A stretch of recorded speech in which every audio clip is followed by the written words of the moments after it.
Welcome to the Guitar Channel. I am super happy to welcome you a new interview. I am with the one and only Isaac Jang in his natural habitat, his workshop. Thank you for Isaac, coming. how you doing? I'm doing very well. It's been a good day so far. Yeah. It's been fun. So I'm happy. I'm excited to be interviewing.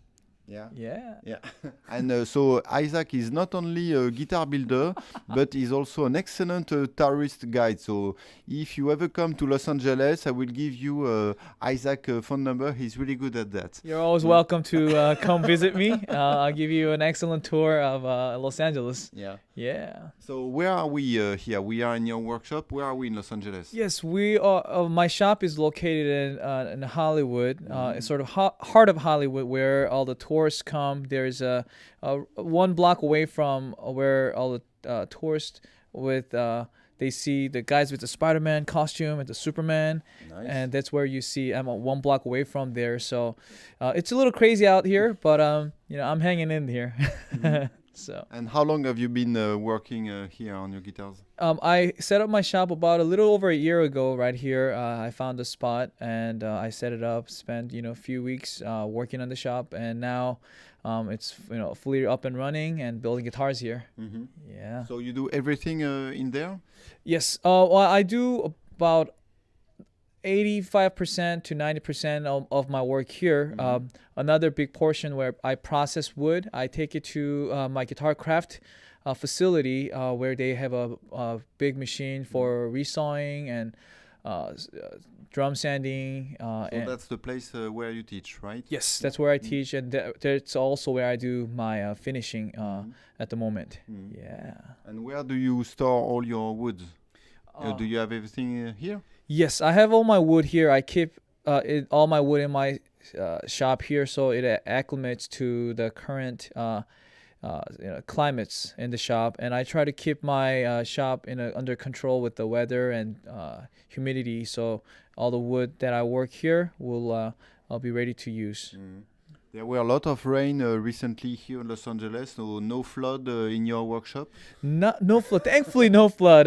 No, thankfully, there was no leak. But I did make sure to prepare myself for that. So I all my wood storage and guitar areas, I put some plastic cover and all of it, so it doesn't damage my work or tools or wood or any supplies. So yeah. Do you have often visit from customers who come to see you here?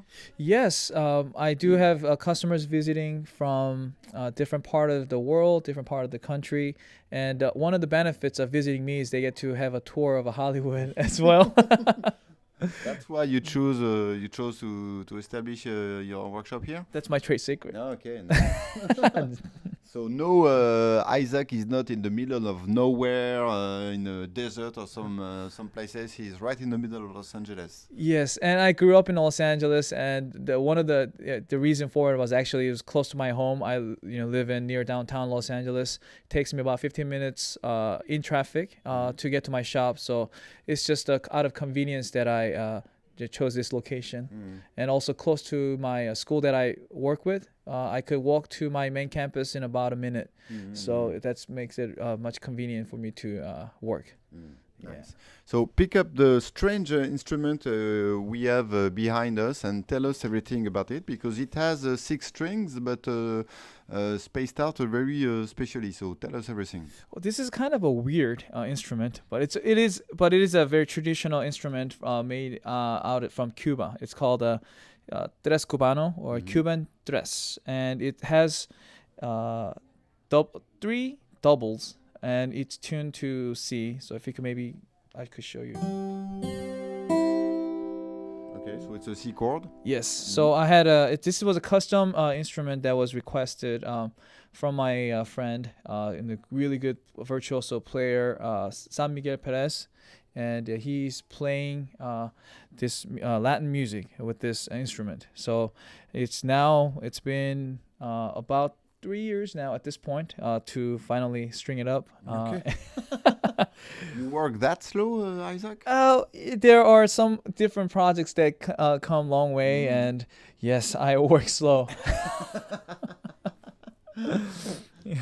So you had to basically redesign everything because it's not a guitar. It has some strange bracing and so on. Well, the main thing was when he asked me to build it, actually told him I never built one of these. So, but I said I could give it a try. So we actually had to come up with different line and different scale length. So I had to brace it slightly differently according to the scale length and also the string pull tension of it. So it just took me some time to work slow one at a time and then just kind of double check back and forth. So a lot of it was a communication and then just kind of letting it sit and then come back to it. So doing that took some time. Yeah. What kind of woods do we have here? Well, this particular instrument has a Sitka spruce top and Honduras mahogany back and sides, and I did a cutaway. Which is kind of your trademark design, right? Yes, it's a borrowed design from Mr. Uchida, but this one is sort of a different take on it where I did more of a extra access to the frets so that he could play all throughout the end of the fingerboard without being too stuck at the upper bout. So those are some of the features I have it on here. And yeah, he picked it up and he played and he kissed the instrument. So that's a good sign usually. Yes, I am very thankful. So is it finished yet, or you still need to do some work on it? It's almost there. I gotta do some final polishing. Put a pick guard, put a label, put a truss rod cover, and then give it a final buff out and final touch to it, and then it should be ready to go. Yeah. When you do a one-off like that, do you agree on a budget with your customer? Yes, I give a general budget of what it would cost, and I try to be as close as possible by the time I finish an instrument. But if there will be any extra cost to it, I will get in touch with my customer and then maybe discuss that, see what kind of route we could go. But I try to stay within the budget. Yeah. So, for example, for this one-off Tres Cubano, what was the price? This one, I gave him my old price because that's when when we decided to do an instrument. So this one came out to be about, I have to look again, but it came out to be about 6,000, and that was a price that I wanted to keep for him. So. That's the price. Yeah. And usually your base price for your regular guitar is what? 5,200 USD, and then there are different options to add on, but 5,200 is where we could start our instrument. So we are here in your workshop in Hollywood. Do you think you're going to stay here for a long time, or eventually you will need to move out because you want to have, I don't know, your own spring booth and so on? Well, currently for the time being, I could see myself in this shop for next 5-10 years. Okay. And if there are things need to be expanded, the life changes and things could change, and if that takes some place, it could take me to another adventure. But I'm happy with the space that I have here because I could actually get a lot of work done. Most of my work gets done here, so yeah, I'm happy with it. Let's talk about the CITES regulation, which has changed recently. What's your take on that? Well, I think it's good that it's taken place because it actually is for the protection of the wood that's endangered, and it makes it makes it painful for a lot of the manufacturers in the guitar industry, but at least for a lot of the luthiers, it makes it just extra steps for documentations. So in short, it's a pain in the butt. It is a pain in the but I think complying for it, there is still some ways to get to comply and make it more easier. But there's still a lot of things are unclear about how to comply, and it's a new law, and I'm sure there will be some try and errors to go through for carrying instruments to different countries and import and exporting. So kind of curious to see how this will take in place. But I think it is important that it's good that it's taking place because we want to protect our nature. So nice. I'm on board with that. Yeah. What are your main projects for 2017?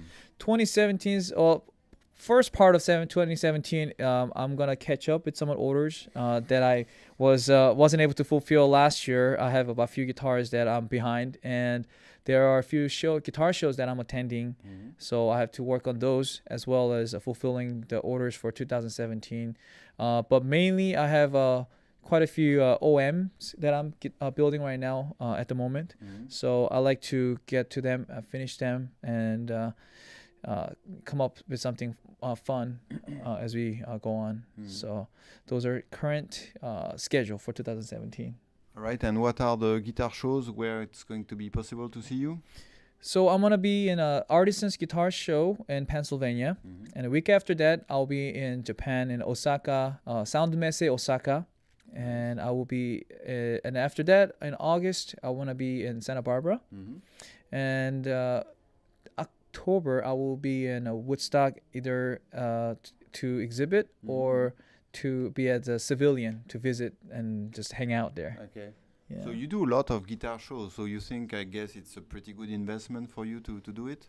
Yeah, I find it. I personally enjoy the shows a lot. I get to meet a lot of people. I get to hang out with you and some of the builders, and it's a great community. And that's sort of my vacation, as well as investing and just being out there to show my instruments to different people, and they get to see what my instruments are. And I'm fairly new in the business, with my guitars, so I like people to check out and give feedbacks, and I could, improve with the feedbacks that I get as well. So I think it's a worthwhile investment for me. Did you see some interesting things during the NAM or within the NAM at the boutique guitar showcase? Yes, that was actually one of my highlights at the NAM show. Just being able to hang out in the boutique guitar showcase. Just all the guitars there are very interesting, very inspiring, and they're all different and unique in their own different ways, yet attractive and appealing. So, Andy Manson's Mermaid guitar was just mind blowing. I looked at it, I was like, how do I even start? Like, I didn't even know where to start. And I just couldn't think of how to even build that instrument. I had no idea how that worked. And Steve Klein was there, Michael Spalt, amazing builders and really nice people and inspiring. So those are actually all the guitars that were there are highlights for me at the NAM. Nice. Well, Isaac, thank you very much for having me in your workshop and for being my tourist guide for the day in Los Angeles. And I can't wait to be tomorrow. This guy is really exhausting me because he's taking me from one place to another. And I thought I was to have an easy day, but no way. I am doing an interview over and over. My honor and my pleasure.